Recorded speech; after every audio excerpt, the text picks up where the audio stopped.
Welcome to my channel विज्ञानी ma'am friends मु भाबुची आपण माने समस्ते बहुत भलरे थिबे फ्रेंड्स आज आमे डिस्कशन करिबा हमर टाइम टेबल अनुसार आज हमर अछि ओडिया ग्रामर तो ओडिया ग्रामर माने आपणकर कंप्लीट सिलेबस ओडिया ग्रामर रो कंप्लीट सिलेबस आज आमे डिस्कशन करिबा तो आपणकर विशेष्य विशेषण सर्वनाम अव्यय एंड आपणकर विपरीत शब्द प्रतिशब्द वर्ण ध्वनि लिपि शब्द तत्सम तद्भव आपणकर कंप्लीट सिलेबस आमे गोटे भी किछि बाकी रखिबा नाही।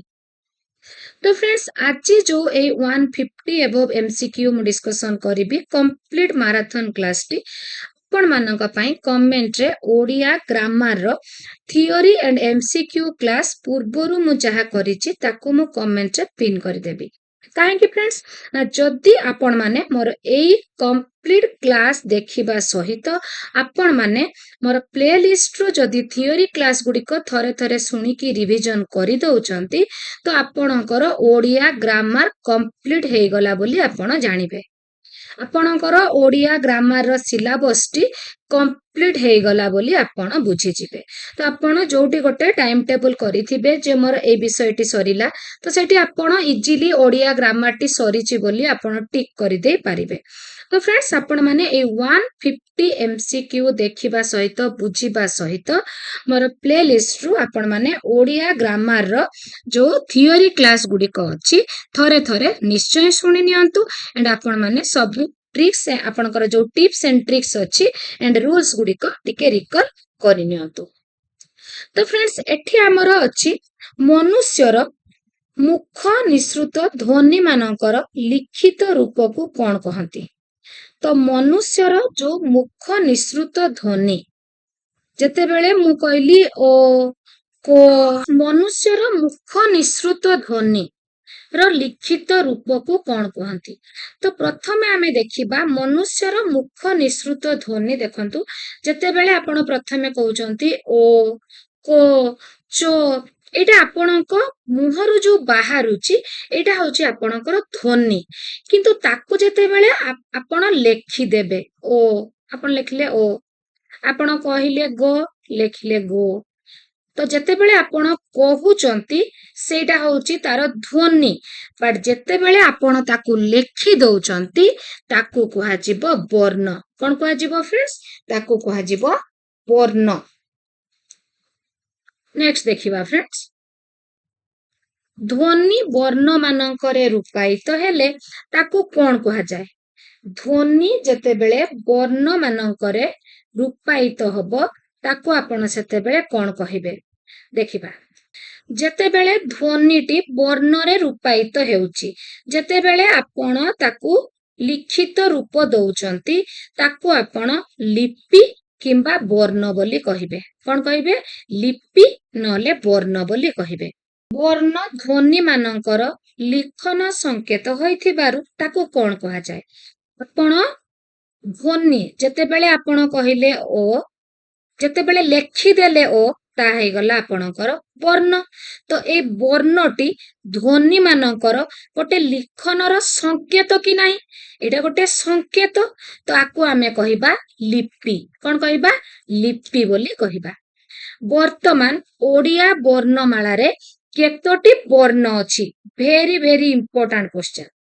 तो फ्रेंड्स ओडिया वर्णमाला रे आपणकर 11टी स्वर वर्ण एंड 38 टी व्यंजन वर्ण अछि तो टोटल आपणकर 49 बट किछि जण कहंती किछि जण व्याकरणविद कहंती 50 बोली बट 50 नोहे काहे कि फ्रेंड्स ना आपणकर जो खियो जो अछि आपणकर ए खियोटी को मिसेइले 50 हबो किंतु खियो को गोटे वर्ण बोली कहा जाउ नाही खियो को गोटे जुक्ताक्षर बोली कहा जाउची कोरे हळन प्लस मुतनेस समान खियो बोली कहा जाउची। तो खियो को एक जुक्ताक्षर कही वर्णमाला रु बाद दिया जाउथिबारु ओडिया वर्णमाला रे मोट 49 टी वर्ण रहिची। ओडिया वर्णमाला को केते भागरे विभक्त करा जायछि 2 भागरे 3 भागरे 4 भागरे ପାଞ୍ଚ ଭାଗରେ ଓଡ଼ିଆ ବର୍ଣ୍ଣମାଳାକୁ ଦୁଇ ଭାଗରେ ବିଭକ୍ତ କରାଯାଇଛି, ସ୍ୱର ବର୍ଣ୍ଣ ଏଣ୍ଡ ବ୍ୟଞ୍ଜନ ବର୍ଣ୍ଣ। ତ ଫ୍ରେଣ୍ଡସ୍, ଯୋଉ ବର୍ଣ୍ଣ କାହାରି ସାହାଯ୍ୟ ନ ନେଇ ନିଜେ ଉଚ୍ଚାରିତ ହୁଏ ତାକୁ ଆମେ ସ୍ୱର ବର୍ଣ୍ଣ ବୋଲି କହିଥାଉ। ଏଣ୍ଡ ଯେଉଁ ବର୍ଣ୍ଣ ସ୍ୱର ବର୍ଣ୍ଣର ସାହାଯ୍ୟ ନ ନେଇ ଉଚ୍ଚାରିତ ହେଇପାରେ ନାହିଁ, କିମ୍ବା ଆମେ ଏମିତି କହିପାରିବା ଯେଉଁ ବର୍ଣ୍ଣ ସ୍ୱର ବର୍ଣ୍ଣର ସାହାଯ୍ୟ ନେଇ ଉଚ୍ଚାରିତ ହୁଏ ତାକୁ ଆମେ ବ୍ୟଞ୍ଜନ ବର୍ଣ୍ଣ ବୋଲି କହୁ। ଯେମିତି ଆମେ କହିଲୁ ଓ, ଆମେ କହିଲୁ ଆ, ତ ଏଠି ସେପାରେଟ ଉଚ୍ଚାରଣ ହଉଛି, କେବଳ ସ୍ୱର ବର୍ଣ୍ଣ, ଏହା ସହିତ ଆଉ କେହି ବି ମିଶି ନାହାନ୍ତି। ବଟ୍ ଯେତେବେଳେ ମୁଁ କହିଲି କ, ମୁଁ କହିଲି କ, କରେ ହଳନ୍ତ ପ୍ଲସ୍ ଅ, କରେ ହଳନ୍ତ ପ୍ଲସ୍ ଅ, କ। ତ ଏଇଠି ଯୋଉ କ ଯୋଉ ମୁଁ କହିଲି, ଏଠି ସ୍ୱର ବର୍ଣ୍ଣଟି ତା ସହିତ ମିଶିକି ଅଛି କି ନାହିଁ? ତ ବ୍ୟଞ୍ଜନ ବର୍ଣ୍ଣ ସ୍ୱର ବର୍ଣ୍ଣର ସାହାଯ୍ୟରେ ଉଚ୍ଚାରିତ ହୁଏ। ସ୍ୱର ବର୍ଣ୍ଣର ସାହାଯ୍ୟ ବିନା ବ୍ୟଞ୍ଜନ ବର୍ଣ୍ଣ ଉଚ୍ଚାରିତ ହୋଇପାରେ ନାହିଁ। ତ ଯେଉଁ ବର୍ଣ୍ଣ ଅନ୍ୟ ବର୍ଣ୍ଣର ସାହାଯ୍ୟ ନ ନେଇ ଉଚ୍ଚାରିତ ହୁଏ ତାକୁ କଣ କହନ୍ତି? ଏବେ କହିଲି ସ୍ୱର ବର୍ଣ୍ଣ। ନେକ୍ସଟ ଦେଖିବା, ଯେଉଁ ବର୍ଣ୍ଣ ସ୍ୱର ବର୍ଣ୍ଣର ସାହାଯ୍ୟ ନ ନେଇ ଉଚ୍ଚାରିତ ହୁଏ ତାକୁ କେଉଁ ବର୍ଣ୍ଣ କୁହାଯାଏ? ତ ଫ୍ରେଣ୍ଡସ୍, ସାହାଯ୍ୟ ନ ନେଇ ତ ଆମେ ଆଲୋଚନା କଲେ ସ୍ୱର ବର୍ଣ୍ଣ। ତ ଏଇଠି ଆପଣଙ୍କର କ୍ୱେଶ୍ଚିନ୍ଟି ମିଷ୍ଟେକ୍ ଅଛି। ଏଠି ଆମେ ଦେଖିବା, ଯେଉଁ ବର୍ଣ୍ଣ ସ୍ୱର ବର୍ଣ୍ଣର ସାହାଯ୍ୟ ନେଇ ଉଚ୍ଚାରିତ ହୁଏ ତାକୁ ଆମେ ବ୍ୟଞ୍ଜନ ବର୍ଣ୍ଣ ବୋଲି କହୁ। ସ୍ୱର ବର୍ଣ୍ଣର ସାହାଯ୍ୟ ନେଇ, କରେ ହଳନ୍ତ ପ୍ଲସ୍ ଅ କ, ଖରେ ହଳନ୍ତ ପ୍ଲସ୍ ଅ ଖ, ଗରେ ହଳନ୍ତ ପ୍ଲସ୍ ଅ ଗ। ତ ଆପଣଙ୍କର ସ୍ୱର ବର୍ଣ୍ଣର ସାହାଯ୍ୟ ନେଇ ବ୍ୟଞ୍ଜନ ବର୍ଣ୍ଣଟି ଉଚ୍ଚାରିତ ହୁଏ। କେଉଁ ବର୍ଣ୍ଣକୁ ହଳନ୍ତ ବର୍ଣ୍ଣ ବୋଲି ଆମେ କହିବା? ବର୍ଗ୍ୟ ବର୍ଣ୍ଣ, ବ୍ୟଞ୍ଜନ ବର୍ଣ୍ଣ, ସ୍ୱର ବର୍ଣ୍ଣ, ଉଷ୍ମ ବର୍ଣ୍ଣ। ତ ଫ୍ରେଣ୍ଡସ୍, ଏଠି ମୁଁ କହୁଛି, ଟିକେ ଆଗରୁ କହିଲି କରେ ହଳନ୍ତ ପ୍ଲସ୍ ଅ, କରେ ହଳନ୍ତ ପ୍ଲସ୍ ଅ ସମାନ କଣ କହିଲି? କ କହିଲି କି ନାହିଁ? ଖରେ ହଳନ୍ତ ପ୍ଲସ୍ ଅ ଖ, କରେ ହଳନ୍ତ ପ୍ଲସ୍ ଅ ଗ କହିଲି। ତ ଏଗୁଡିକ ସବୁ କଣ? ହଳନ୍ତ ବର୍ଣ୍ଣ। କାହିଁକି କୁହାଯାଉଛି? ନାଇଁ, ହଳନ୍ତର ବିନା ସାହାଯ୍ୟରେ ବ୍ୟଞ୍ଜନ ବର୍ଣ୍ଣ ହେଇପାରୁନାହିଁ। ହଳନ୍ତର ସାହାଯ୍ୟ ନେଇ ବ୍ୟଞ୍ଜନ ବର୍ଣ୍ଣଟି ସୃଷ୍ଟି ହଉଛି। ତ ସେଥିପାଇଁ ବ୍ୟଞ୍ଜନ ବର୍ଣ୍ଣର ଅନ୍ୟ ନାମ ହଳନ୍ତ ବର୍ଣ୍ଣ। କଣ? ହଳନ୍ତ ବର୍ଣ୍ଣ। Very very important question. ବ୍ୟଞ୍ଜନ ବର୍ଣ୍ଣ କେଉଁ ବର୍ଣ୍ଣ ସହ ମିଶି କରିଥାଏ? ଉଷ୍ମ ବର୍ଣ୍ଣ, ସ୍ୱର ବର୍ଣ୍ଣ, ବର୍ଗ୍ୟ ବର୍ଣ୍ଣ, ବ୍ୟଞ୍ଜନ ବର୍ଣ୍ଣ। ତ ବ୍ୟଞ୍ଜନ ବର୍ଣ୍ଣ ସ୍ୱର ବର୍ଣ୍ଣ ସହ ମିଶି କରିଥାଏ। ସ୍ୱର ବର୍ଣ୍ଣର ସାଙ୍କେତିକ ରୂପକୁ କଣ କହନ୍ତି? ସ୍ୱର ବର୍ଣ୍ଣର ସାଙ୍କେତିକ ରୂପ, ଆପଣ ଯେତେବେଳେ କହୁଛନ୍ତି ଆ, ଆକାର, ହର୍ଷେଇ, ଦୀର୍ଘଇ, ହର୍ଷୌ, ଦୀର୍ଘୌ, ତ ଏଇ ଯୋଉ ଏଗୁଡିକ ଗୋଟେ ଗୋଟେ ସାଙ୍କେତିକ ରୂପ କି ନାହିଁ? ସ୍ୱର ବର୍ଣ୍ଣର ଏଗୁଡିକ ସବୁ ସାଙ୍କେତିକ ରୂପ କି ନାହିଁ? ତ ଆକୁ ଆମେ ମାତ୍ରା ବା ଆକାର, ହର୍ଷେଇକାର, ଦୀର୍ଘଇକାର, ହର୍ଷୌକାର, ଦୀର୍ଘୌକାର ବୋଲି କହିଥାଉ। ନେକ୍ସଟ ଦେଖିବା ଫ୍ରେଣ୍ଡସ୍। ତ ଫ୍ରେଣ୍ଡସ୍, ଆପଣ ମାନଙ୍କୁ କହି ରଖେ, ଯୋଉ କ୍ୱେଶ୍ଚିନ୍ ବି ଆପଣଙ୍କ ମନରେ ଡାଉଟ୍ ଆସୁଛି ସାଙ୍ଗେ ସାଙ୍ଗ ମତେ କମେଣ୍ଟ କରିବେ। ସାଙ୍ଗେ ସାଙ୍ଗ ମୁଁ ଆପଣଙ୍କ ଡାଉଟକୁ କ୍ଲିୟର କରିବାକୁ ନିଶ୍ଚୟ ଚେଷ୍ଟା କରିବି।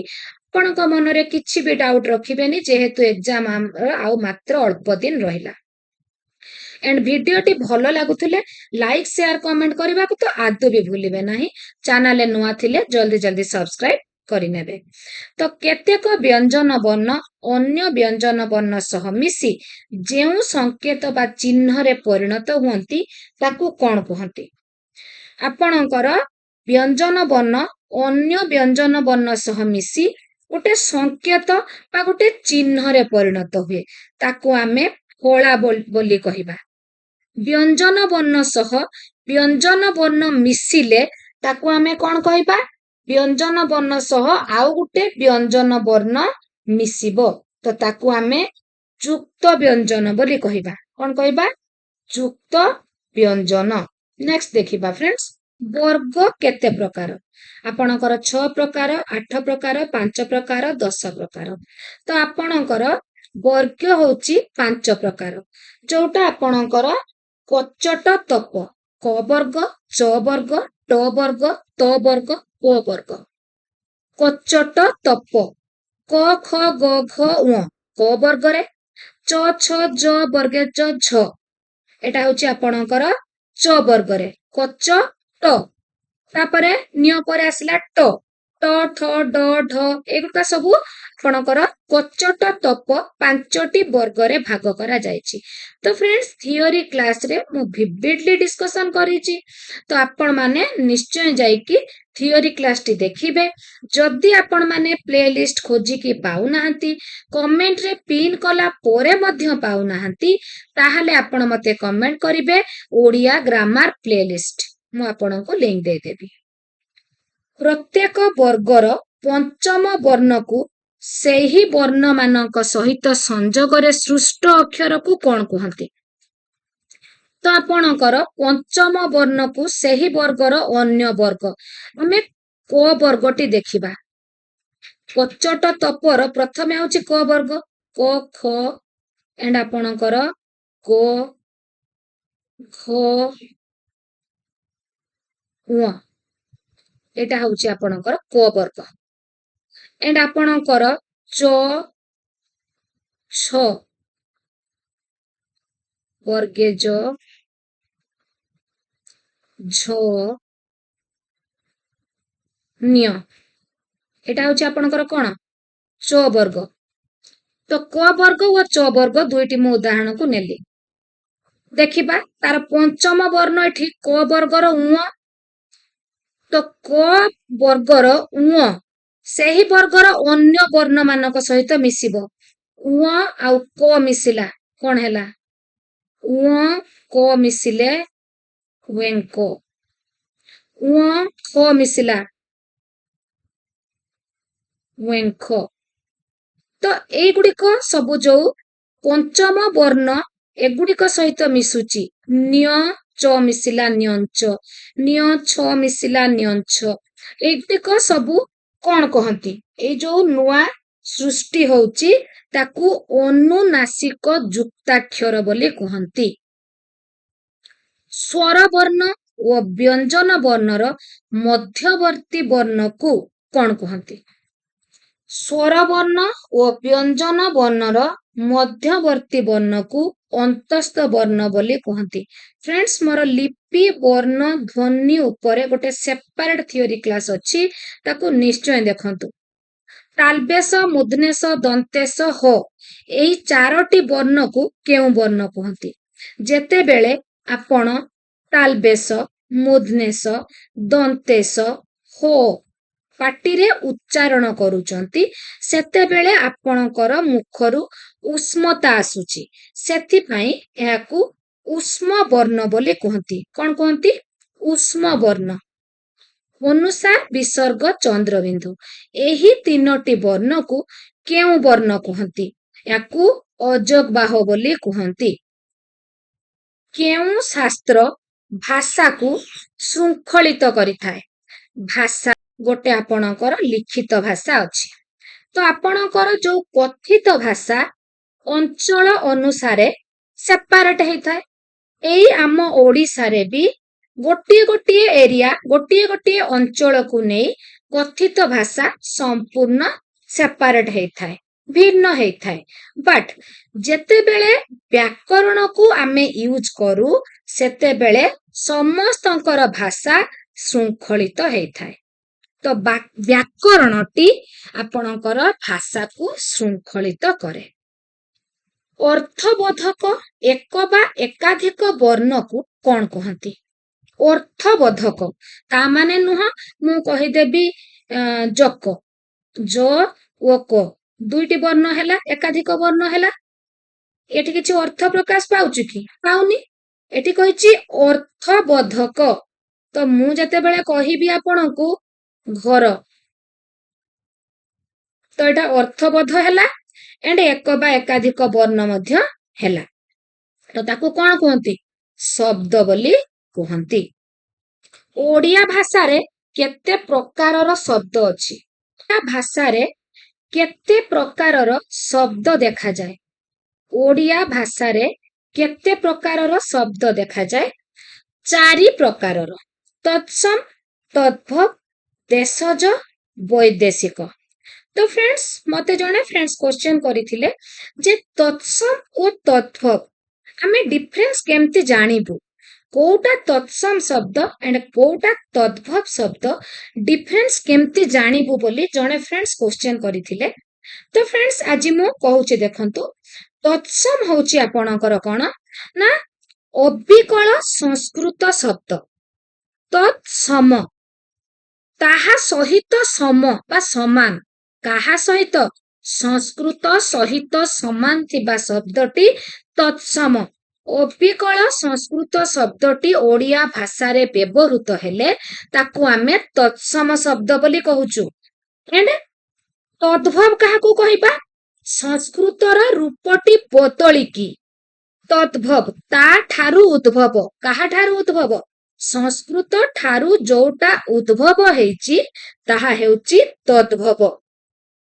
ତାହେଲେ ଅବିକଳ ସଂସ୍କୃତ ଶବ୍ଦଟି ଓଡ଼ିଆରେ ବ୍ୟବହୃତ ହେଲେ ତାକୁ ଆମେ ତତ୍ସମ ବୋଲି କହୁ। ଏଣ୍ଡ ପରିବର୍ତ୍ତିତ ହେଇ ବ୍ୟବହୃତ ହେଲେ ତାକୁ ଆମେ ତଦ୍ଭବ ବୋଲି କହୁ। ଏଣ୍ଡ ଆମର ଆଞ୍ଚଳିକ ଭାଷାକୁ ଦେଶଜ ଶବ୍ଦ ଏଣ୍ଡ ଯୋଉ ପର୍ତ୍ତୁଗୀଜ, ଆରବୀ, ଇଂରେଜ ମାନେ ସବୁ ଆମ ଦେଶକୁ ଆସିବା ଦ୍ୱାରା ଯୋଉ ଆମ ଭାଷାର କିଛି ପରିବର୍ତ୍ତନ ହେଲା, ଆମେ ତାଙ୍କର କିଛି ଭାଷାକୁ ଆପଣେଇଲୁ, ତାକୁ ବୈଦେଶିକ ଭାଷା ବୋଲି କୁହନ୍ତି। ତ ଆପଣଙ୍କର ତତ୍ସମ ଓ ତଦ୍ଭବ ଦେଖନ୍ତୁ। ଅଗ୍ନି, ଅଗ୍ନି ହଉଛି ଗୋଟେ ଅବିକଳ ସଂସ୍କୃତ ଶବ୍ଦ। ତ ଅଗ୍ନି ହଉଛି ତତ୍ସମ ଶବ୍ଦ। ଯେତେବେଳେ ମୁଁ କହିଲି ନିଆଁ, ସେଇଟା ହେଇଯିବ କଣ? ତଦ୍ଭବ ଶବ୍ଦ। କାହିଁକି ନା ନିଆଁଟି ସଂସ୍କୃତରେ ବ୍ୟବହାର ହୁଏନି, ତାହା ତାଠାରୁ ଉଦ୍ଭବ ହେଇକି ଓଡ଼ିଆରେ ନିଆଁ ଭାବରେ ବ୍ୟବହୃତ ହଉଛି। ତ ଅଗ୍ନିଟି ତତ୍ସମ ହେଲା, କାହିଁକି ନା ଅବିକଳ ସଂସ୍କୃତକୁ ଓଡ଼ିଆରେ ବ୍ୟବହାର କରିଦିଆଗଲା। କିନ୍ତୁ ନିଆଁଟି ତଦ୍ଭବ। ଚନ୍ଦ୍ର, ଚନ୍ଦ୍ର ହେଲା ଆପଣଙ୍କର ତତ୍ସମ ଶବ୍ଦ, କାହିଁକି ନା ସେଟା ଅବିକଳ ସଂସ୍କୃତ ଶବ୍ଦ। ବଟ୍ ଯେତେବେଳେ ଆମେ କହିବା ଚାନ୍ଦ, ସେଟା ହେଇଯିବ ତଦ୍ଭବ ଶବ୍ଦ। କର୍ଣ୍ଣ, କର୍ଣ୍ଣଟି ଅବିକଳ ସଂସ୍କୃତ ଶବ୍ଦ, ତାହା ହେଲା ତତ୍ସମ।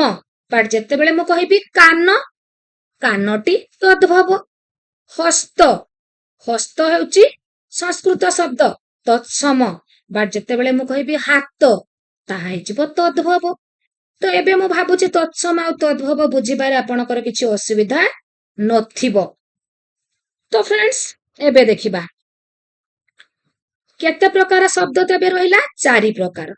ଓଡ଼ିଆ ଭାଷାରେ ବ୍ୟବହୃତ ସଂସ୍କୃତ ଭାଷାର ଅବିକଳ ଶବ୍ଦକୁ ତେବେ ଆମେ କଣ କହିଲେ? ତତ୍ସମ। ଯେମିତି ଅଗ୍ନି, ଚାନ୍ଦ, ଏଗୁଡିକ ସବୁ ତତ୍ସମ। ଯେଉଁ ସଂସ୍କୃତ ମୂଳକ ଶବ୍ଦର ପରିବର୍ତ୍ତିତ ରୂପ ଓଡ଼ିଆ ଭାଷାରେ ବ୍ୟବହୃତ ହୋଇଥାଏ ତାକୁ କଣ କୁହାଯାଏ? ତଦ୍ଭବ। ପରିବର୍ତ୍ତିତ ହେଇକି ତା ପାଖରୁ ଉଦ୍ଭବ ହେଇକି ଓଡ଼ିଆରେ ବ୍ୟବହୃତ ହେଲା। ଯେମିତି ଆମେ କହିଲୁ ଆପଣଙ୍କର କଣ କହିଲୁ? ନିଆଁ କହିଲୁ, ହାତ କହିଲୁ, କାନ କହିଲୁ, ଦାନ୍ତ କହିଲୁ। ତ ଏଗୁଡିକ ସବୁ ହେଲା ଆପଣଙ୍କର କଣ? ତଦ୍ଭବ। ନଦୀ କେଉଁ ଶବ୍ଦର ଉଦାହରଣ? ନଦୀ ତତ୍ସମ, ଦେଶଜ, ବୈଦେଶିକ, ତଦ୍ଭବ। ତ ଫ୍ରେଣ୍ଡସ୍ ଆପଣଙ୍କର ନଦୀଟି, ନଦୀଟି ହେଉଛି ତତ୍ସମ ଶବ୍ଦ। ବଟ୍ ଯେତେବେଳେ ନଈ ବୋଲି କହିବା ତାହା ହବ ତଦ୍ଭବ। ପୁଅ, ପୁଅଟି କେଉଁ ଶବ୍ଦର ଉଦାହରଣ? ପୁଅ, ପୁଅ ହେଉଛି ତଦ୍ଭବ। କିନ୍ତୁ ଯେତେବେଳେ ପୁତ୍ର କହିବେ ତାହା ହବ ତତ୍ସମ। ଯେଉଁ ଶବ୍ଦ ସଂସ୍କୃତ ମୂଳକ ନୁହେଁ, ସଂସ୍କୃତ ତାର ମୂଳ ଶବ୍ଦ ନୁହେଁ, ତାହା ପ୍ରାଚୀନ କାଳରୁ ଲୋକଙ୍କ ମୁଖରେ ପ୍ରଚଳିତ ହୋଇ ଆସୁଛି, ତାକୁ କେଉଁ ଶବ୍ଦ କୁହାଯାଏ? ତାକୁ ଲୋକ ମୁଖରେ ପ୍ରଚଳିତ ଶବ୍ଦକୁ ଦେଶଜ ଶବ୍ଦ କୁହାଯାଏ। ଚାଉଳ କେଉଁ ଶବ୍ଦର ଉଦାହରଣ? ଚାଉଳ, ଚାଉଳ ଦେଶଜ, ତଦ୍ଭବ, ତତ୍ସମ, ବୈଦେଶିକ। ତ ଚାଉଳ ହଉଛି ଆପଣଙ୍କର ଦେଶଜ ଶବ୍ଦ। ଗ୍ଲାସ୍ ଗ୍ଲାସ୍ ଟି କେଉଁ ଶବ୍ଦର ଉଦାହରଣ? ଗ୍ଲାସ୍ ହଉଛି ଆପଣଙ୍କର ଗୋଟେ ଇଂରାଜୀ ଶବ୍ଦ। ଗ୍ଲାସ୍ ହେଉଛି ଗୋଟେ ଇଂରାଜୀ ଶବ୍ଦ ଯୋଉଟା କି ବୈଦେଶିକ। ଅଙ୍ଗୁର କେଉଁ ବୈଦେଶିକ ଶବ୍ଦ? ବୈଦେଶିକ ତ ଜାଣିଲେ, କେଉଁ ବୈଦେଶିକ? ପାର୍ସି। କୁଲି କୁଲି କେଉଁ ବୈଦେଶିକ ଶବ୍ଦ? କୁଲି ହେଉଛି ତୁର୍କୀ। ଜମିଦାର କେଉଁ ବୈଦେଶିକ ଶବ୍ଦ? ଆରବୀ। ଆରବରୁ ଆସିଛି, ଆରବୀ। ବେଗମଟି କେଉଁ ବୈଦେଶିକ ଶବ୍ଦ? ବେଗମଟି ଆପଣଙ୍କର ହବ ତୁର୍କୀ।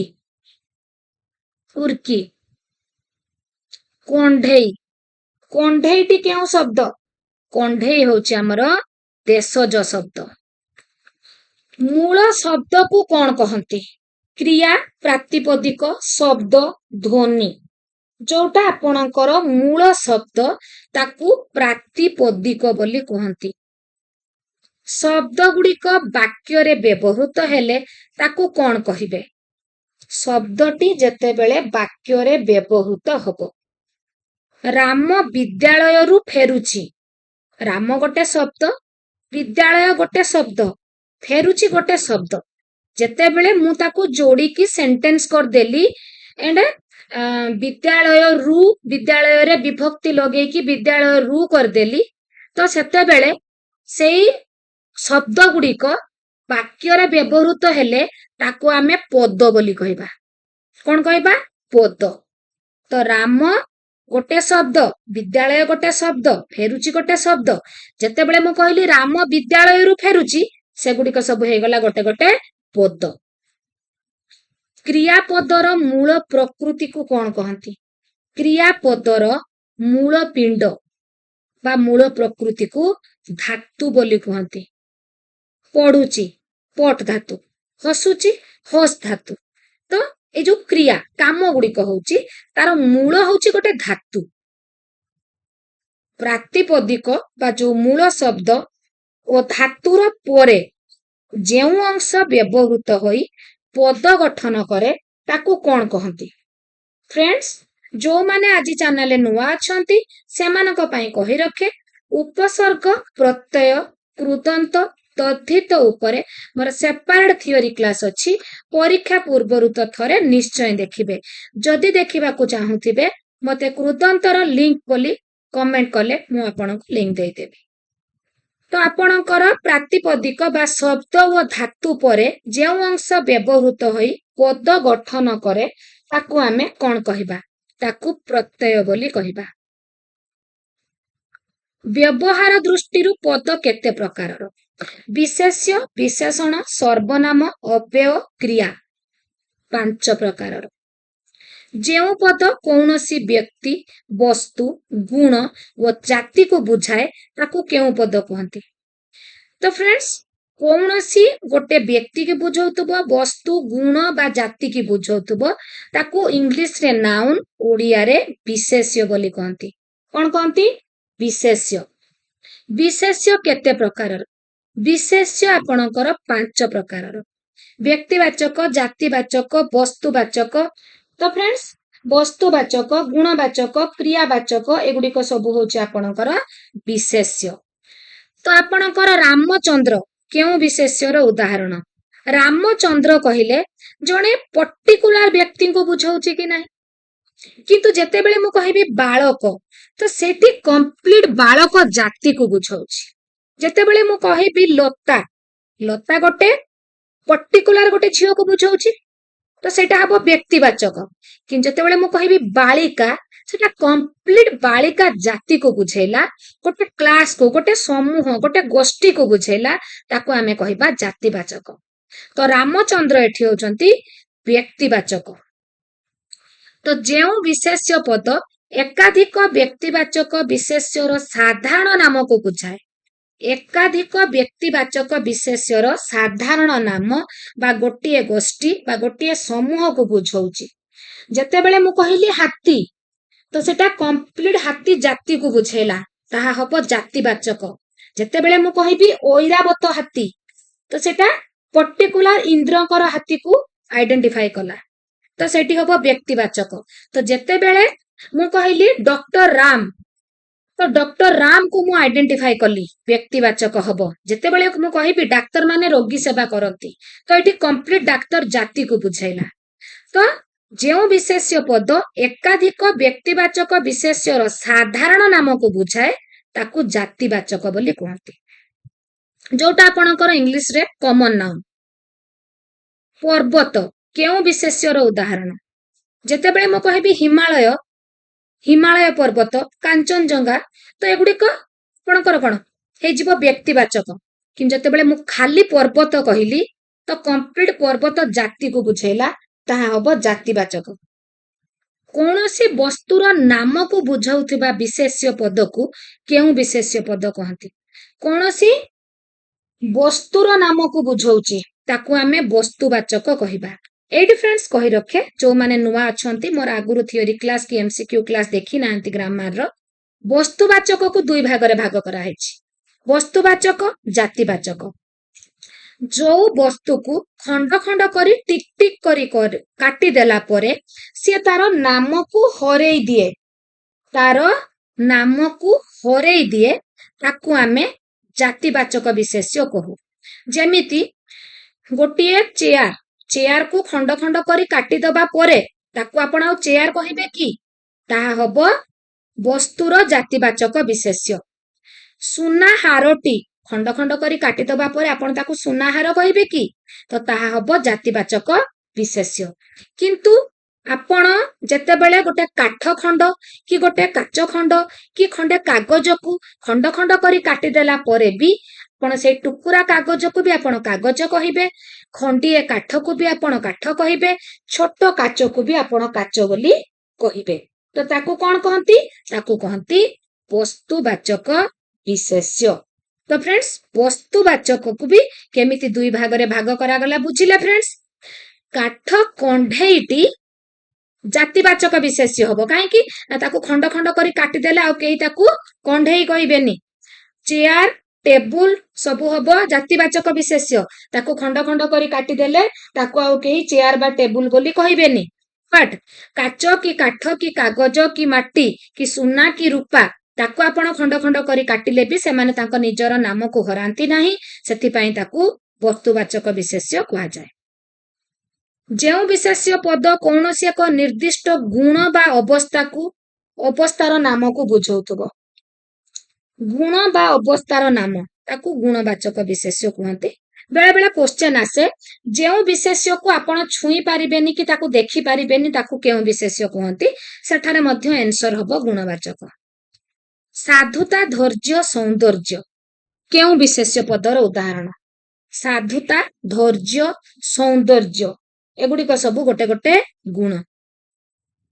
जेउ विशेष्य पद कौनसी निर्दिष्ट क्रिया और कार्यर नाम को बुझाए, क्रिया काम भार्ब ता क्रियावाचक विशेष्य।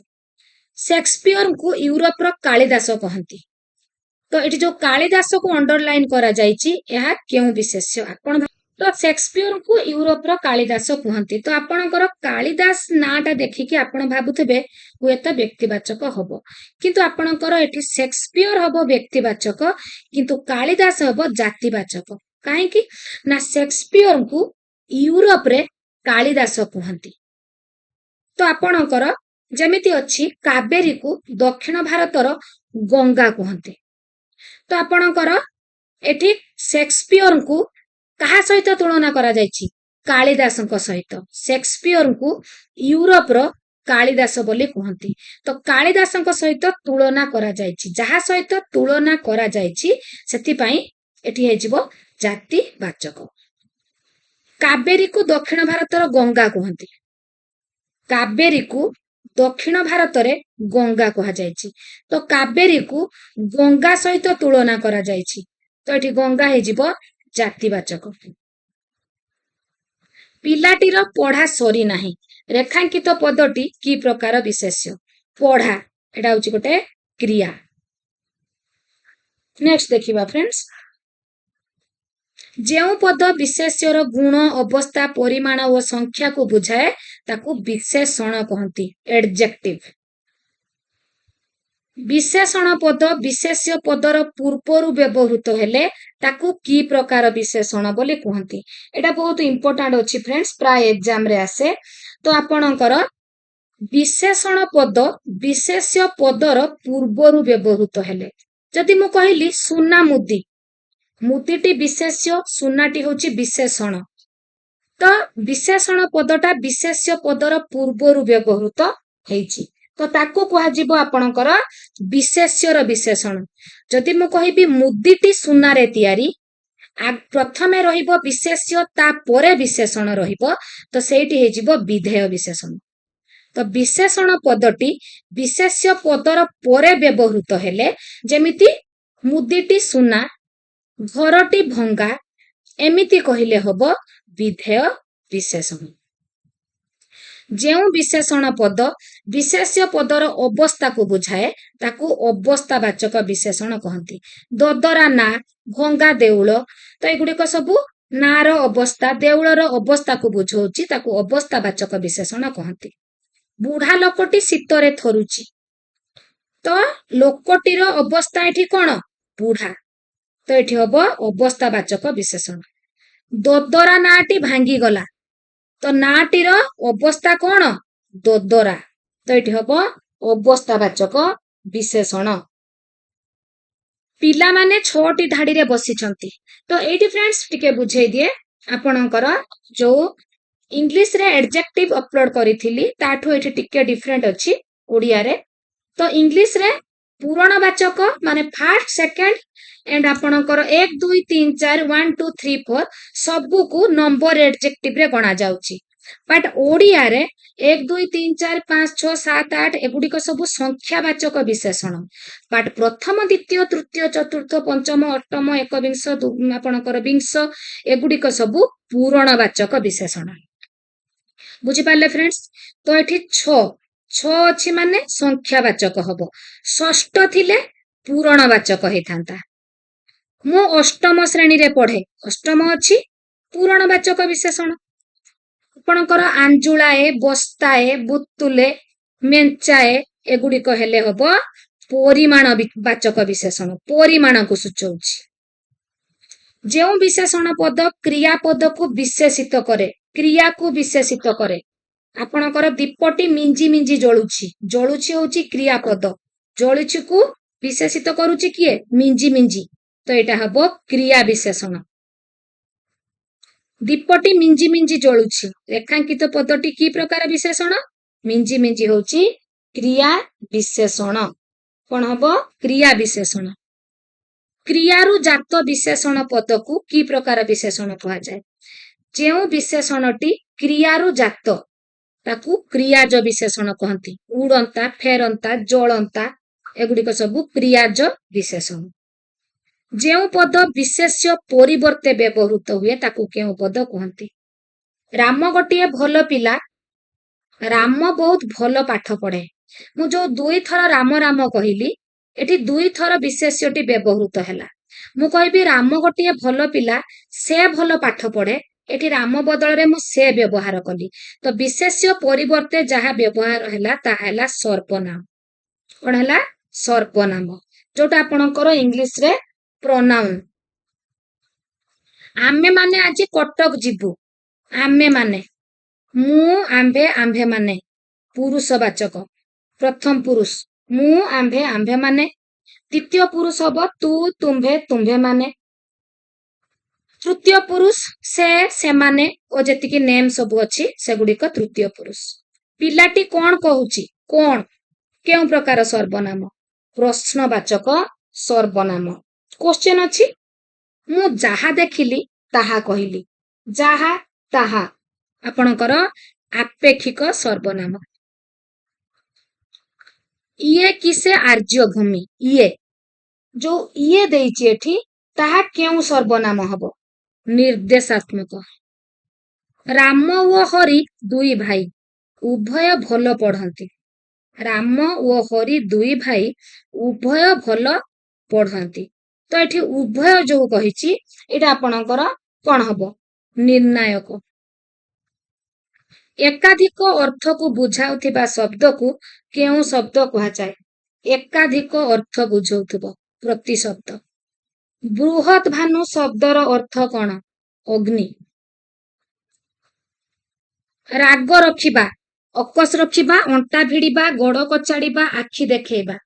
ରାଗ ରଖିବା, ଅକସ ରଖିବା, ଅନୁମାନ କରି କହିବା।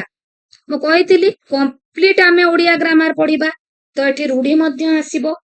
ତ ଆପଣଙ୍କର ଅନ୍ଧାରକୁ ଟେକା ପକାଇବା,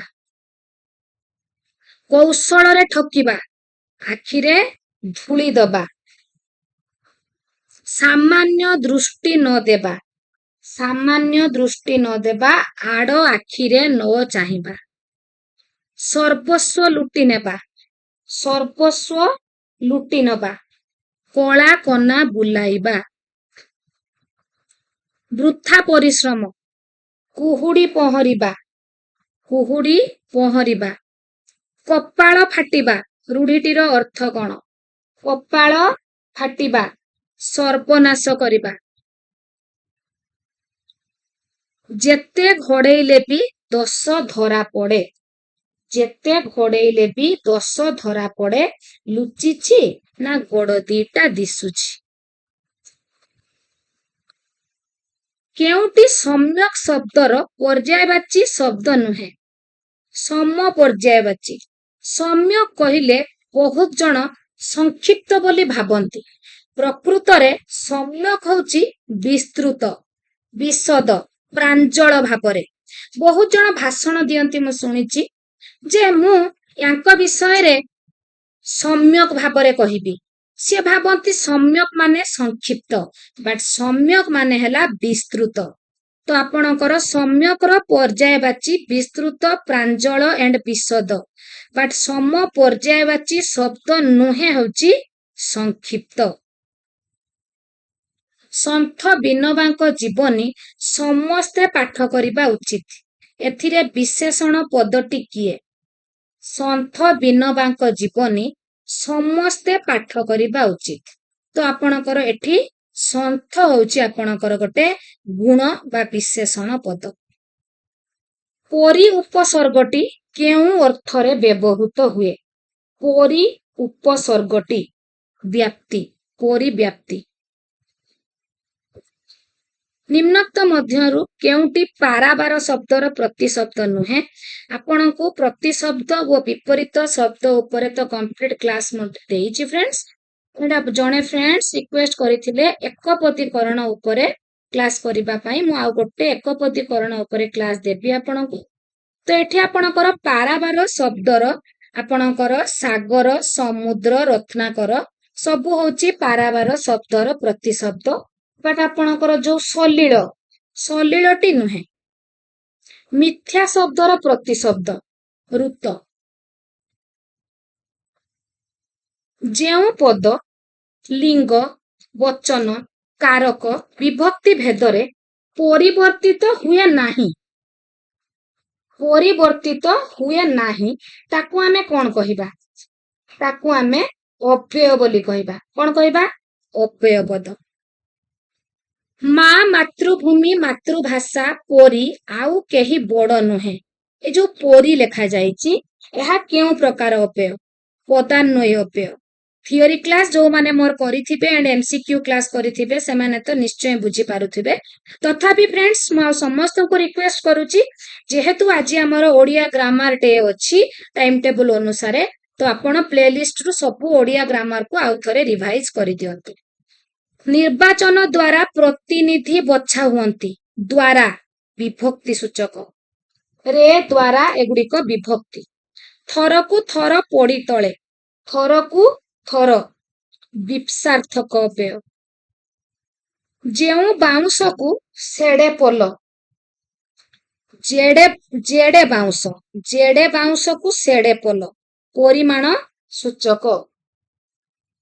ଯଦି ତୁମେ ଆସିବ ମୁଁ ଯିବି, ତ ଏଠି ସମ୍ଭାବନା ରହୁଛି। ଯଦି ତୁମେ ଆସିବ ମୁଁ ଯିବି, ସମ୍ଭାବନା ସୂଚକ। ଘଣ୍ଟା ଠନ୍ ଠନ୍ ବାଜିଲା, ଠନ୍ ଠନ୍, ତ ଠନ୍ ଠନ୍ଟି ଆପଣଙ୍କର ଧ୍ୱନ୍ୟାତ୍ମକ, ଧ୍ୱନି ସୃଷ୍ଟି ହଉଛି। ରାମ କିମ୍ବା ହରି କିଏ ହେଲେ ଆସିବ, ରାମ କିମ୍ବା ହରି, ଏଟା କିମ୍ବା ଯୋଉ ଅଛି ବିକଳ୍ପାର୍ଥକ, ବିକଳ୍ପ। ତୁ ଯା ନା, ତୁ ଯା ନା, ଏ ଯୋଉ ନା ଏଠି ଦେଇଛି ଏଟା ହଉଛି ନିଷେଧାର୍ଥକ, ନିଷେଧ ଅର୍ଥରେ ବସେ। ବାପା ପୁଅକୁ କହିଲେ ତୁ ଯାନି ଚିନି ଆଣିବାକୁ, ଏଇ ଯୋଉ ନି ଏଟା ଗୋଟେ ଆଞ୍ଚଳିକ ଭାଷା। ଏଇ ଯୋଉ ନି ଏଠି ନା ଅର୍ଥରେ, ନା ଅର୍ଥରେ ନୁହଁ। ତୁ ଯା ନି ଚିନି ଆଣିବୁ, ତାମାନେ ବାପା ତାକୁ ଚିନି ଆଣିବାକୁ ମନା କରୁନାହାନ୍ତି। ଏଠି ନିଟି ନିଷେଧ ନୁହେଁ, ଏଟା ହଉଛି ନିଶ୍ଚୟ ବୋଧକ। ବାପା କହିଲେ ତୁ ଯା ଚିନି ଆଣିବୁ, ଯା ନି ନିଶ୍ଚୟ ବୋଧକ। ନି ହଉଛି ଏଠି ଗୋଟେ ଆଞ୍ଚଳିକ ଭାଷା। ରାମ ଶ୍ୟାମ ଆଦି କେହି ଆସିନାହାନ୍ତି। ଆଦି କେଉଁ ପ୍ରକାର ଅବ୍ୟୟ? ଆଦି ହଉଛି ସମୁଦାୟ ସୂଚକ, ଗୋଟେ ସମୁଦାୟକୁ ବୁଝଉଛି। ରାମ ଶ୍ୟାମ ଆଦି। ଗଲାଣି ତ ଗଲା କଥାରେ ସଂଗାତ, ଠିକ ଏଇ ଲାଇନଟି ଆପଣଙ୍କର ପ୍ରାୟ ଏକ୍ଜାମ ରେ ଆସେ। ଏଣ୍ଡ ଆଉ ଗୋଟେ ଲାଇନ ଅଛି, ଟିକି ବହୁଟି ଟିକିଏ ପାଣିକୁ ଯିବୁ ନାହିଁଟି। ଆପଣଙ୍କର ଜେଟି ହେଲା କି ଆରଏସଟି ହେଲା, ଅଧିକାଂଶ ଏକ୍ଜାମ ରେ ଏଇ କୋଶ୍ଚେନ ଟି ପ୍ରାୟ ଆସେ। ତ ଏଇଟା ହଉଛି ଆଳଙ୍କାରିକ ଅବ୍ୟୟ। ହେ ଟୋକା ଏଠାକୁ ଆ, ହେ, ହେ ଯୋଉ କହୁଛି ସମ୍ବୋଧନ ମୂଳକ। ଟିକି ବହୁଟି ଟିକିଏ ପାଣିକି ଯିବୁ ନାହିଁଟି, ଆସିଲା କି ନାହିଁ କୋଶ୍ଚେନ? ଆଳଙ୍କାରିକ ଅବ୍ୟୟ। ସବୁ ବଛା ବଛା ଅଛି friends, all are exam oriented. ସାରୁ ଖାଇଲେ ତଣ୍ଟି ଗଲ ଗଲ ହୁଏ, ଏ ଯୋଉ ଗଲ ଗଲଟି ଅନୁଭୂତି ସୂଚକ। କଣ? ଅନୁଭୂତି ସୂଚକ। ତୁ କେଉଁ ଗାଈର ଗୋବର ଯେ ତୋତେ ପଚାରନ୍ତି, କେଉଁ ଗାଈର, ତୁ କେଉଁ ଗାଈର ଗୋବର, ପ୍ରଶ୍ନବାଚକ ଅବ୍ୟୟ। ପ୍ରଶ୍ନ କରୁଛି କି ନାଇଁ? ଓହ କି ଗରମ, ରେଖାଙ୍କିତ ପଦଟି କି ପ୍ରକାର ଅବ୍ୟୟ? ଯେତେବେଳେ ଆପଣ କହୁଛନ୍ତି ଓହ କି ଗରମ, ତ ସେତେବେଳେ ଆପଣଙ୍କ ଭାବଟି ସୂଚଉଛନ୍ତି, ଭାବବାଚକ ଅବ୍ୟୟ। ଚୋର ଟଙ୍କା ଟୋକର ନେଇ ପଳାଇଛି, ଟଙ୍କା ଟୋକର। ଯେମିତି କୁହାଯାଏ ଗାଁ ଗଣ୍ଡା, କାଠ ଷାଠ, ଟଙ୍କା ଟୋକର, ଏଇଟା ହଉଛି ପଦ ବିକାର ମୂଳକ, ପଦ ବିକାର ମୂଳକ। ନେକ୍ସଟ ଦେଖିବା ଅବ୍ୟୟ। ଏହାର ଆକ୍ଷରିକ ଅର୍ଥଟି କଣ? ବହୁତ ଇମ୍ପୋର୍ଟାଣ୍ଟ ଫ୍ରେଣ୍ଡସ୍। ଅବ୍ୟୟର ଆକ୍ଷରିକ ଅର୍ଥ ଯୋଉଟା ପ୍ରଥମେ ଆମେ ଆଲୋଚନା କଲେ, ଯାହାର ରୂପ ପୁରୁଷ ବଚନ କାଳ ଆଧାରରେ ବଦଳେ ନାହିଁ, ତାକୁ ଆମେ ଅବ୍ୟୟ ବୋଲି କହୁ। ବ୍ୟାକରଣରେ ଧାତୁ କହିଲେ କଣ ବୁଝାଯାଏ? ଧାତୁ, ବ୍ୟାକରଣରେ ଧାତୁ କହିଲେ ଖଣିଜ ସମ୍ପଦ, ଲୁକାୟିତ ଅର୍ଥ, କ୍ରିୟାର ମୂଳ ପିଣ୍ଡ, ମୂଲ୍ୟବାନ ଅଂଶ। କ୍ରିୟାର ମୂଳ ପିଣ୍ଡକୁ ଧାତୁ ବୋଲି କୁହନ୍ତି, ଯେମିତି ପଟ ଧାତୁ, ହସ୍ ଧାତୁ। ସମାପିକା କ୍ରିୟା କାହାର ଅଧୀନ? ବାକ୍ୟରେ ସମାପିକା କ୍ରିୟାଟି କାହାର ଅଧୀନ?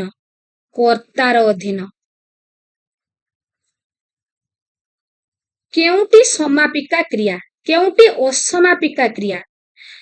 ସମାପିକା କ୍ରିୟା ଯେଉଁ କ୍ରିୟାଟି ୟୁଜ ହେଲେ ସେଣ୍ଟେନ୍ସଟି ସମାପନ ହେଉଥିବ ତାକୁ ସମାପିକା କ୍ରିୟା କୁହନ୍ତି। ଏଣ୍ଡ ଯୋଉ କ୍ରିୟାଟି ୟୁଜ ହେଲେ ସେଣ୍ଟେନ୍ସଟି ସମାପନ ହେଉନଥିବ, ସରୁ ନଥିବ, ତାକୁ ଆମେ ଅସମାପିକା କ୍ରିୟା କହିବା। ମୁଁ ଯେମିତି ଏଠି ଦେଇଛି ଯାଉଛି, ମୁଁ ବିଦ୍ୟାଳୟକୁ ଯାଉଛି, ସେଣ୍ଟେନ୍ସ ସରିଗଲା। ସେ ସ୍କୁଲକୁ ଗଲା, ସରିଗଲା। ସେ ପୁରୀ ଯିବ, ସରିଗଲା।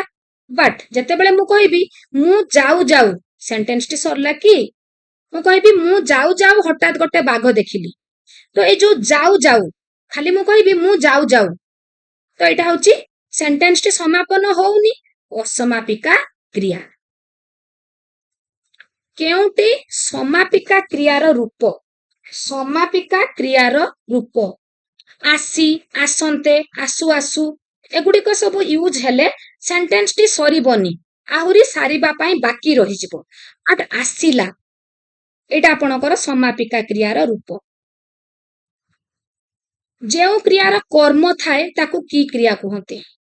ରାମ କାନ୍ଦିଲା, ଏଟା ହଉଛି ଅକର୍ମକ କ୍ରିୟା, ଏଠି କିଛି ବି କର୍ମ ନାହିଁ। ରାମ ଭାତ ଖାଉଛି, ରାମ କଣ ଖାଉଛି? ଭାତ ଖାଉଛି। ତ ଭାତ ଏଠି ହଉଛି କର୍ମ। ତ ଏଟା ହଉଛି ଆପଣଙ୍କର सकर्मक।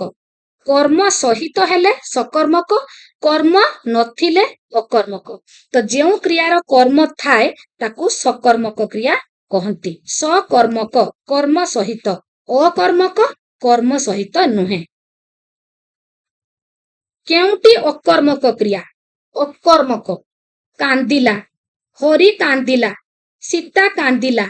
तो एटा आपणकर कर्म नाही, कर्म सहित नुहे। दीपटी मिंजी मिंजी जळुछि, मिंजी मिंजी क्रिया विशेषण। एटा होछि क्रिया, क्रिया को विशेषित करूछि किए? मिंजी मिंजी। ओळीर प्रतिशब्द बहुत इंपोर्टेंट अछि। Question T previous year exam रे बारंबार आसीछि। ए जो ओळीर प्रतिशब्द जो फ्रेंड्स एटा आपणकर बारंबार आसे। मधुमक्खी, झिंटिका, माछी, भ्रमर। ओळीर प्रतिशब्द भ्रमर। आभिमुख्य शब्दर अर्थ कौन? लक्ष्य। केउटी भिन्न जातीय शब्द? काव्य, नाटक, किंबदंती, पुराण। काव्य, नाटक, पुराण एक जातीय, किंबदंती भिन्न जातीय। नाही लोभ जाहार, एक पदीकरण। कही फ्रेंड्स जो मत रिक्वेस्ट करथिले जे एक पदीकरण उपरे क्लास आनिबा पय निश्चय आनिबी। तो नाही लोभ जाहार ताकू आमे कोन कहिबा? निर्लोभ, निस्वार्थ, निर्लोभी, निर्लोभ।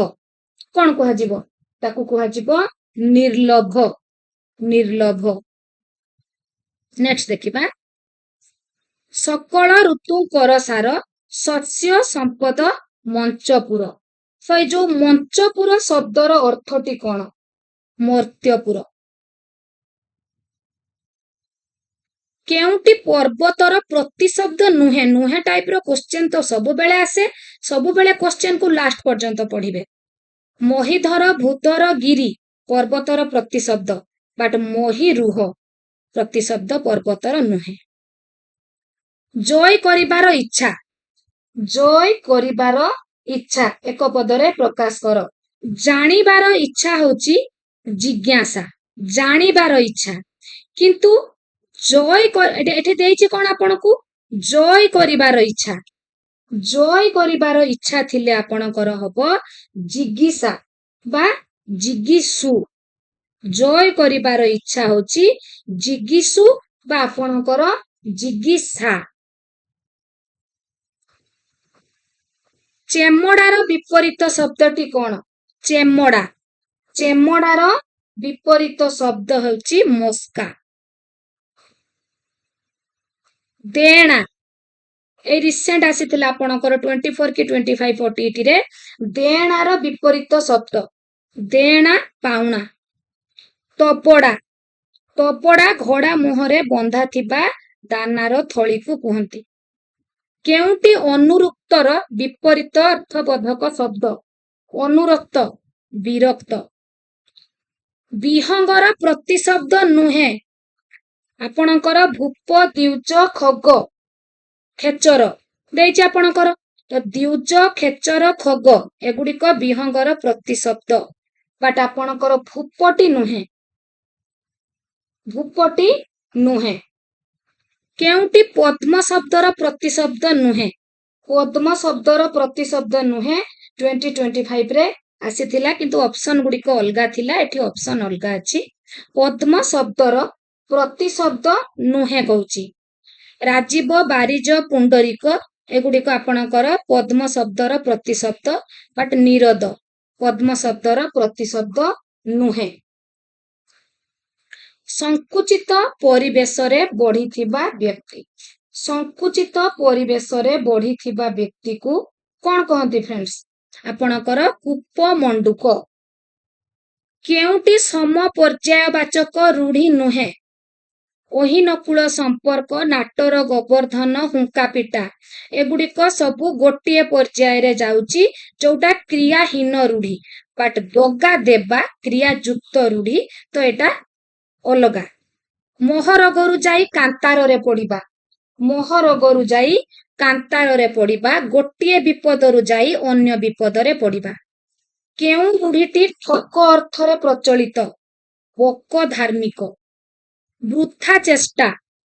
ବୃଥା ଚେଷ୍ଟା ନଈ ସୁଅକୁ ବାଲି ବନ୍ଧ। ନିଷ୍ପତ୍ତି କରିବା କଥା ଛିଣ୍ଡାଇବା। ଧରାକୁ ସରା ମଣିବା ଅତି ଗର୍ବ ଭାବ ପ୍ରଦର୍ଶନ କରିବା। ଗୁପ୍ତ କଥା ପ୍ରଘଟ କରିବା, ସଭାରେ ହାଣ୍ଡି ଭାଙ୍ଗିବା। କେଉଁଟି ସମପର୍ଯ୍ୟାୟଭୁକ୍ତ ରୂଢ଼ି ନୁହେଁ? ଖତ ଗଦାରେ ପଦ୍ମ, କାଠିକର ପାଠ, ବୋଝ ଉପରେ ନଳିତା ବିଡ଼ା। ଏଗୁଡ଼ିକ ସେପାରେଟ, ବଟ୍ ଏଣ୍ଡୁଅ ପରି ମୁଣ୍ଡ ଟୁଙ୍ଗାରିବା ଏଇଟା ହଉଛି ଆପଣଙ୍କର ତୁଳନାତ୍ମକ ରୂଢ଼ି। ମୁଁ ଆପଣଙ୍କୁ ରୂଢ଼ିର ଗୋଟେ ଥିଓରି କ୍ଲାସ ଦେଇଥିଲି, ଯୋଉ ଆପଣଙ୍କର କ୍ରିୟାଯୁକ୍ତ, କ୍ରିୟାହୀନ ଏଣ୍ଡ ତୁଳନାତ୍ମକ ରୂଢ଼ି ବିଷୟରେ କମ୍ପ୍ଲିଟ ଥିଓରି କ୍ଲାସ ବୁଝେଇଥିଲି କି ନାହିଁ ଫ୍ରେଣ୍ଡସ୍? ତ ଏଣ୍ଡୁଅ ପରି ମୁଣ୍ଡ ଟୁଙ୍ଗାରିବା, କାହା ପରି ମୁଣ୍ଡ ଟୁଙ୍ଗାରୁଛି? ଏଣ୍ଡୁଅ ପରି ମୁଣ୍ଡ ଟୁଙ୍ଗାରୁଛି। କାଠ ଗଣ୍ଡି ପରି ପୋଡ଼ି ରହିଛି, କାହା ପରି ପୋଡ଼ି ରହିଛି? କାଠ ଗଣ୍ଡି ପରି ପୋଡ଼ି ରହିଛି। ତ ଏଗୁଡ଼ିକ ସବୁ ହଉଛି ଆପଣଙ୍କର କଣ? ଏଗୁଡ଼ିକ ତୁଳନାତ୍ମକ ରୂଢ଼ି। ଅବସ୍ଥା ଅସମ୍ଭାଳ ହେବା ଆପଣଙ୍କର ଘର ବୁଡ଼ି ପାଣି ଆଣ୍ଠୁଏ। ଧୂଆ ମୂଳା ଅଧୁଆ ମୂଳା ସବୁ ସମାନ।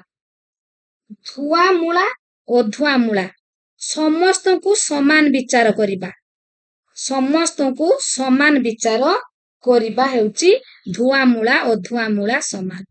ତ ଫ୍ରେଣ୍ଡସ୍ ଏଠି କମ୍ପ୍ଲିଟ ଆମେ 150 ଏଭବ MCQ ଡିସ୍କସନ କଲେ, ଯାହା ଆପଣଙ୍କର କମ୍ପ୍ଲିଟ ସିଲାବସକୁ ଟଚ୍ କରିଛି ଏଣ୍ଡ ଅଲ୍ କ୍ୱେଶ୍ଚନ ଆପଣଙ୍କର ଏକ୍ସାମ ଓରିଏଣ୍ଟେଡ ଏଣ୍ଡ ସବୁ ବଛା ଏଣ୍ଡ ସବୁ କ୍ୱେଶ୍ଚନ ଆପଣଙ୍କର PYQ, ଯୋଉଟା ପ୍ରିଭିୟସ ଇୟର କ୍ୱେଶ୍ଚନ ରୁ ଆସିଛି। ତ ଫ୍ରେଣ୍ଡସ୍ ନିଶ୍ଚୟ ପ୍ରାକ୍ଟିସ କରନ୍ତୁ ଏଣ୍ଡ ମୋର ଥିଓରି କ୍ଲାସରୁ ଥିଓରିଟି ଆଉ ଥରେ ରିଭିଜନ କରିଦିଅନ୍ତୁ। ଏମିତି ଇମ୍ପୋର୍ଟାଣ୍ଟ ମାରାଥନ ମହାମାରାଥନ କ୍ଲାସ ନେଇ ପୁଣି ଆସିବି। ଆଜି ପାଇଁ ଏତିକି। Take care.